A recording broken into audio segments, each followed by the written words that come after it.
আসসালামু আলাইকুম আলিম 2024। এর আগে দুপুরে একটা সাজেশন তোমাদেরকে প্রোভাইড করেছিলাম হাদিস এবং উসুলে হাদিসের উপরে, কিন্তু এটা হচ্ছে পরিমার্জিত, অর্থাৎ তার মানে কি আগেরটা বাদ।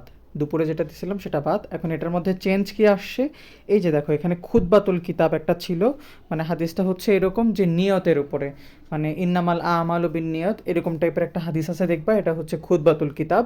তার মানে মিশকাত শরীফের একদম প্রথম যে হাদিসটা সেটাই হচ্ছে খুতবাতুল কিতাব, সেটাকে এখানে ইনক্লুড করা হয়েছে। আর এখানে কিতাবুল ইলমে এই যে এখানে 222 থেকে 26 যে নাম্বার হাদিসটা, এটার আগে একটা ছিল 187, ওটাকে কিন্তু বাদ দেওয়া হয়েছে। সো একটাকে ইন করা হয়েছে, একটাকে আউট করা হয়েছে। এই সাজেশনটা তোমরা সর্বশেষ হিসেবে ফলো করতে থাকো। আর এই নিচে 4টা প্রশ্ন পড়লে ইনশাল্লাহ আশা করা যায় যে 2টা প্রশ্ন তোমাদের কমন পড়বে। সো এটা হচ্ছে সর্বশেষ সাজেশন, আগেরটাকে বাদ দিয়ে দাও, এটাকে হচ্ছে পরিমার্জিত হিসেবে সর্বশেষ সাজেশন হিসেবে পড়তে থাকো। আসসালামু আলাইকুম রহমতুল্লাহ।